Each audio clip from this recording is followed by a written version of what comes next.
فَيَوْمَئِذٍ لَا يُعَذِّبُ عَذَابَهُ أَحَدٌ وَلَا يُوثِقُ وَثَاقَهُ أَحَدٌ. Maka pada hari itu, maksudnya pada hari kita dibangkitkan kembali, yaitu hari kiamat, la yu'adzibu, tidak ada yang menyiksa, azabahu, seperti siksaannya, ahadun, seorang pun. Jadi Allah itu maha penyayang, tetapi Allah maha adil. Dan kemahaadilan Allah itu, atau keadilan Allah itu bagian dari rahmatnya. Karena kalau Allah tidak adil, maka orang-orang yang berbakti kepada Allah bisa kurang semangat. Karena nasib orang yang berbakti dan tidak berbakti sama. Maka Allah memperlakukan yang berbeda terhadap orang yang berbakti dan tidak berbakti. Kepada orang yang tidak berbakti, bahkan mereka yang menantang-nantang Allah, akan mendapatkan siksaan Allah. Pada saat itu siksaan Allah itu maha dahsyat. Tidak ada seorang pun yang bisa menandingi siksaan yang diberikan oleh Allah kepada orang-orang kafir di neraka. Wala yuthiqu wathaqahu ahad, dan tidak ada seorang pun yang bisa mengikat seperti ikatan Allah. Kalau ikatan manusia masih bisa lepas, masih bisa putus, tetapi ikatan yang dibuat oleh Allah itu membuat orang tidak bisa berbuat apa-apa, tidak bisa pergi kemana-mana.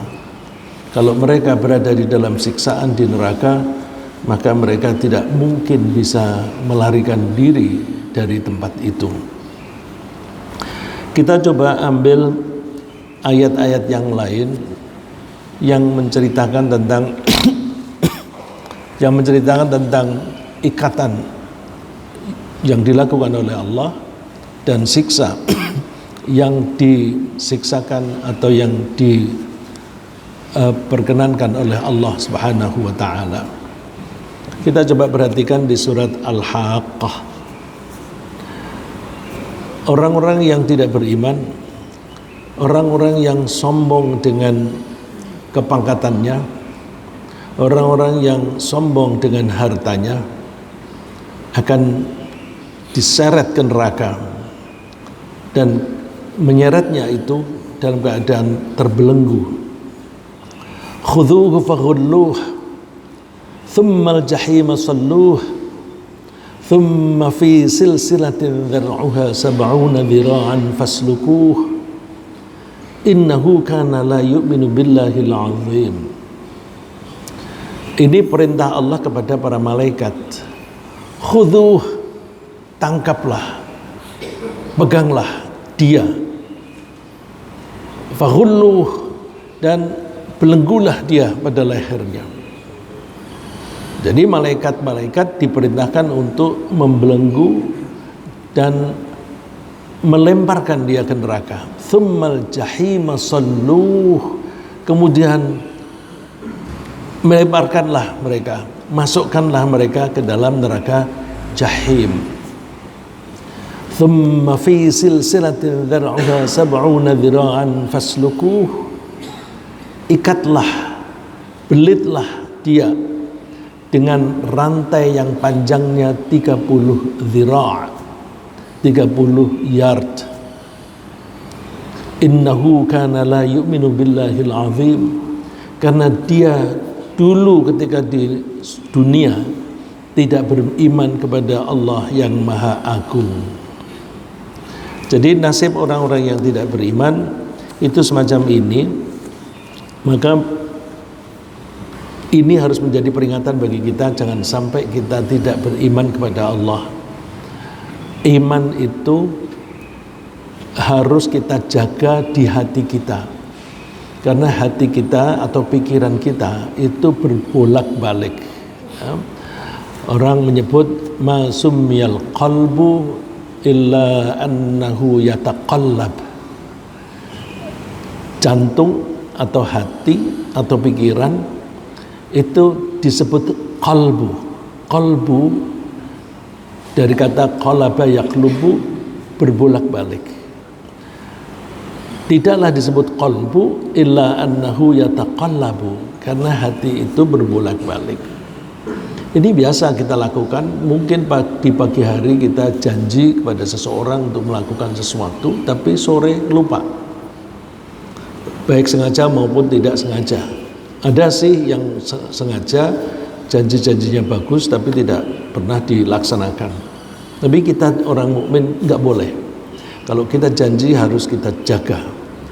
Itu sebagai latihan agar kita jangan mudah berbolak-balik pikiran kita, jangan berbolak-balik hati kita. Pagi kita bisa beriman, kita memulai pagi hari dengan pergi ke masjid, sholat jamaah, dengan ikut pengajian. Tapi ketika kita berangkat pergi bekerja, dalam pekerjaan itu ada kesempatan-kesempatan untuk menipu. Ada orang yang paginya rajin ke masjid, tapi kemudian di tempat kerja dia menipu dengan cara bohong ketika berdagang atau korupsi ketika menjabat. Maka kita harus hati-hati, karena iman kita itu bisa bertambah, bisa berkurang. Orang pada umumnya menyatakan iman bisa bertambah dengan rajinnya kita beribadah, dan iman bisa berkurang ketika kita melanggar larangan Allah. Secara umum seperti itu. Tetapi kalau kita membaca Al-Quran, banyak sebab-sebab yang akibatnya adalah berkurangnya iman kita.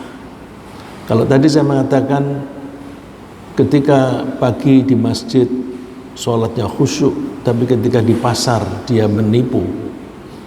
Nah, kenapa begitu? Dia sangat mencintai harta. Orang yang mencintai harta itu perilakunya bisa macam-macam. Bisa merebut hak orang lain. Merebut hak orang lain itu bisa dengan cara mencuri, dengan cara korupsi. Itu merebut hak orang lain atau memakan warisan orang lain. Bisa juga ketika mencari itu dengan melakukan pekerjaan-pekerjaan yang dilarang oleh Allah.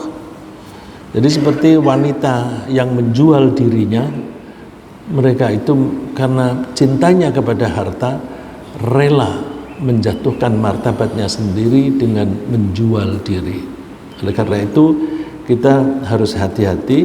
Saya sebutkan ini karena di ayat-ayat sebelumnya ada firman Allah, wa tuhibbunal mala hubban jamma.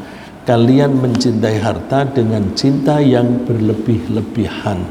Maka nasibnya orang-orang yang semacam itu akan dijerumuskan oleh para malaikat ke neraka. Kemudian orang-orang itu akan dilemparkan ke neraka. Neraka itu luas sekali, tetapi ada tempat-tempat yang sempit. Ya, kita bisa melihat misalnya ada gedung yang besar dan tinggi, kelihatannya besar, tetapi rumah atau kamar-kamarnya sempit, yaitu dibuat apartemen-apartemen yang ukurannya bermacam-macam. Ada yang ukurannya besar, ada yang kecil, yang hanya bentuk studio, kecil sekali. Masih mendingan bentuk studio di kita ini agak luas dibanding dengan studio yang ada di apartemen di Jepang. Nah, di neraka itu juga ada tempat-tempat yang sempit begitu. Wa idza ulqu minha makanan dayyqan muqarranin. Dan ketika mereka itu dilemparkan ke tempat yang sempit, muqarranin, secara bersama-sama. Jadi orang banyak dilemparkan bersama-sama, berarti malaikatnya yang bertugas juga banyak. dilemparkan ke tempat, jatuhnya ke tempat yang sempit. Kenapa sempit? Karena tempat itu dikelilingi oleh tebing-tebing atau oleh batu-batu yang besar dan tinggi, sehingga mereka tidak bisa keluar dari situ. Kalau mau keluar, mereka harus memanjat batu.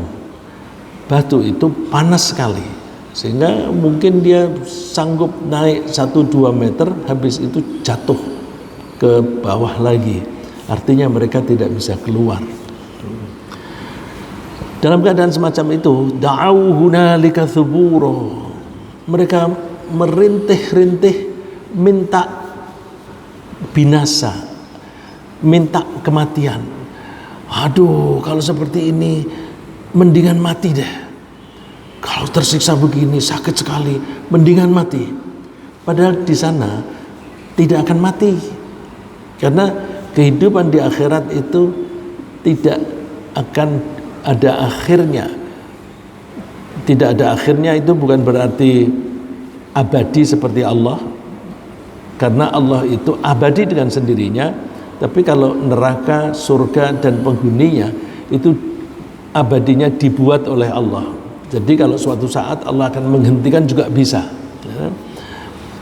Lalu mereka memanggil-manggil minta mati saja, tapi tidak bisa. La tad'ul yawma thuburan wahida wad'u thuburan katsira.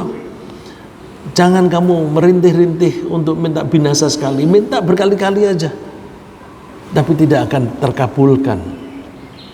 Ini harus menjadi peringatan bagi kita. Kita tanamkan di hati kita rasa cinta kepada Allah. Tadi kalau disebut oleh Allah, wa tuhibbunal mala hubban jamma, kalian itu mencintai harta berlebihan.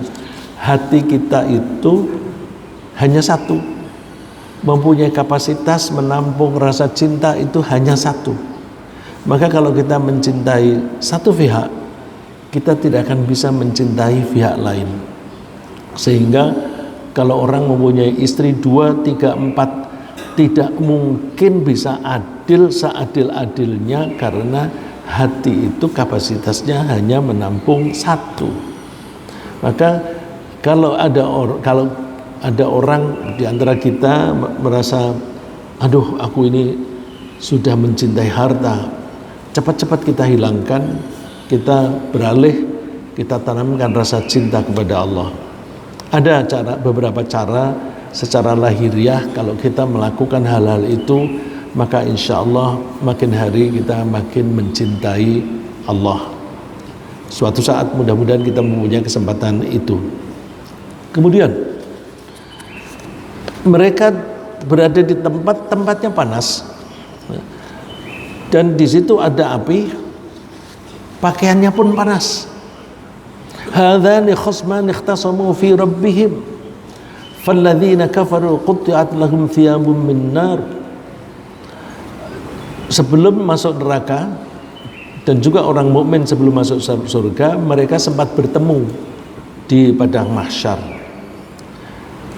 Ketika dihisab, mereka tidak peduli satu dengan yang lain. Karena apa? Mereka masing-masing sibuk dengan pertanggungjawabannya sendiri.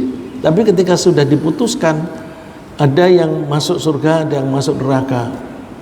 Kemudian mereka bertemu, lalu mereka itu di sini disebutkan sebagai bertengkar. Bertengkar antara orang yang beriman dan orang yang tidak beriman. Orang yang tidak beriman misalnya menganggap bahwa dulu kamu gembel, tapi kenapa kamu masuk surga? Dulu kamu tidak punya posisi dan aku perlakukan seenakku sendiri. Jadi kamu hina, tapi kenapa sekarang kamu menjadi orang yang mulia masuk ke surga?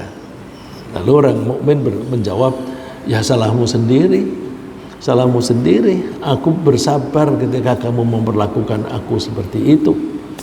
Lalu, falladzina kafaru qutti'at lahum thiyabun min nar. Mereka diberi pakaian. Sebagaimana kita ketahui, ketika setiap orang dibangkitkan di padang mahsyar, semua orang telanjang. tidak mengenakan pakaian. Tapi ketika masuk surga orang diberi pakaian, ketika masuk neraka orang juga diberi pakaian. Tapi pakaiannya orang kafir, qutti'at lahum thiyabum min nar. Mereka diberi potongan-potongan pakaian yang panas. Saking panasnya sampai disebut pakaian itu berupa api. Yusabbu min fawqi ru'usihimul hamim. Sudah begitu di atasnya dicor, disiramkan air yang panas mendidih. Yusharu bihi ma fi butunihim wal julud. Air itu panas sangat tinggi sehingga air itu kalau dikucurkan di kulit akan melepuh. Kalau diminum maka usus itu akan rontok. Dan juga demikian perut mereka dan kulit mereka itu menjadi rusak, tapi mereka tidak mati. Walahum maqami'u min hadid. Sudah begitu mereka dicambuk dengan cambuk dari besi. Na'udzubillah, mudah-mudahan kita tidak termasuk mereka. Kita bisa tidak seperti mereka asal kita ketika di dunia tidak meniru-niru perilaku mereka. Kemudian ketika mereka ingin makan, di sana tuh ada pohon namanya pohon zakum. Inna syajarataz zakumi ta'amul athim. Pohon zakum itu buahnya disediakan untuk konsumsi orang-orang yang athim. Athim itu yang kita biasa kenal dengan ithmun dosa. Athim orang yang banyak dosa, ya. Bandingkan kalau fi-nya pendek, a-nya yang panjang, athim berarti orang yang melakukan dosa. Tapi kalau athim orang yang banyak melakukan dosa. Nah, ini untuk kita ini setiap hari juga melakukan dosa, tetapi mudah-mudahan dosa-dosa kita kecil dan kita melakukannya tidak sengaja. Kalau yang dilakukan itu dosa-dosa kecil dan tidak sengaja, maka ketika kita sholat, dosa-dosa kecil itu diampuni. Nanti habis sholat mungkin kita melakukan dosa-dosa kecil lagi, nanti ketika kita sholat lagi diampuni lagi. Kalau kita puasa Ramadan, puasa 1 bulan itu melebur kesalahan-kesalahan kita selama 1 tahun, tetapi itu hanya dosa-dosa kecil saja, bukan dosa-dosa yang besar. Nah, orang-orang yang masuk ke neraka ini al-athim, orang-orang yang memang sengaja melakukan dosa. Mereka mendapatkan makanan semacam itu, makanannya itu kalmuhli yaghli fil butun. Kalmuhli, seperti mendidihnya air yang sangat panas. Jadi buah-buahan tetapi isinya, dagingnya itu panas dan seperti bubur. Ya ghalil hamim, seperti benda yang makanan yang seperti bubur tapi itu panas sekali. Al-hamim itu artinya panas mendidih. Khudhuhu fa'tiluhu ila sawa'il jahim. Allah memerintahkan malaikat masukkan di tengah-tengah neraka jahim. Thumma subbu fawqa ra'sihi min adzabil hamim. Lalu tuangkan di atas kepalanya itu air yang mendidih. Kemudian para malaikat bilang, "Dzuq, innaka antal azizul karim." Dzuq, rasakan. Kamu kan orang yang mulia dan orang yang perkasa. Ini kata-kata ngeledek, ya. Malaikat meledek mereka karena mereka waktu di dunia merasa kaya, merasa berkuasa, sehingga mereka itu tidak peduli kepada orang-orang yang miskin dan rakyat jelata. Perasaan itu masih ada pada mereka. Lalu para malaikat itu meledek, "Dzuq, silakan rasakan. Innaka antal azizul karim, kan kamu orang-orang yang perkasa dan orang yang mulia. Inna hadza ma kuntum bihi tamtarun." Ini adalah yang kalian ragukan dulu waktu kamu masih hidup di dunia. Ya, jadi kalau ada cerita-cerita mengenai neraka, kita sering-sering membaca dan sering-sering kita bayangkan supaya kita mempunyai imajinasi yang kuat mengenai neraka. Apa sih perlunya kita mempunyai imajinasi yang kuat tentang neraka? Kita menjadi takut. Kalau kita mau melakukan dosa sekecil apapun, kita sudah terbayang, aduh api neraka ini, api neraka ini. Ya, jadi membayangkan tentang neraka itu penting. Kita menganggap penting, buktinya Allah sendiri menyebut neraka itu berkali-kali. Di hampir setiap surat itu ada tentang gambaran neraka. Dan ini ayat-ayat yang saya kutip tadi dari berbagai surat. Nah, ini menunjukkan bahwa pentinglah kita membayangkan tentang situasi di neraka. Dan mereka ingin mati tapi tidak bisa. Wastaftahu wa khaba kullu jabbarin anid min waraihi jahannam wa yusqa min ma'in sadid yatajarra'uhu wa la yakadu yusighuhu wa ya'tihi al-mautu min kulli makan wa ma huwa bimayyit wa min waraihi 'adzabun ghalidh. Dulu ketika mereka masih hidup di dunia, kalau mereka itu perang, mereka itu minta kemenangan, memintanya kepada Allah. Ya, salah satu contoh orang-orang Yahudi yang berada di Madinah itu ngeblok. Ya. Mereka ngeblok kepada penduduk asli orang-orang Madinah. Lalu tujuan mereka ngeblok itu mereka mendorong-dorong mereka untuk bertikai. Jadi mereka suka mengeluarkan isu-isu yang membuat satu kelompok marah kepada orang lain. Ini namanya mengadu domba. Nah, jadi mengadu domba masyarakat itu sudah dilakukan oleh orang-orang sejak zaman dulu, termasuk orang-orang Yahudi yang suka mengadu domba antara Khazraj dan Aus, ya, suku yang ada di Madinah. Lalu mereka pura-pura bela, tapi ketika tempur mereka berada di belakang karena mereka takut mati. Nah, ketika mereka ikut perang, mereka itu minta pertolongan kepada Allah, dan minta pertolongannya kepada Allah itu dengan menyebut nabi terakhir lagi. Mereka menyebut dengan wasilah nabi yang akan datang terakhir, maka menangkanlah kami. Itu cerita semacam itu disebutkan di surat Al-Baqarah. Mereka minta pertolongan kepada Allah dengan menyebut wasilah nabi yang akan diutus terakhir. Tapi ketika nabinya muncul, mereka tidak mau percaya. Tidak mau percaya karena mereka itu dengki, iri. Kenapa nabi terakhir itu datangnya dari bangsa Arab, bukan dari bangsa Yahudi atau Bani Israel. Nah, karena mereka itu sombong semacam itu dan ingkar kepada Allah, wa khaba kullu jabbarin anid. Orang-orang yang sombong-sombong dan suka menantang-nantang itu akan celaka. Bi waraihi jahannam, di depan mereka itu neraka jahanam.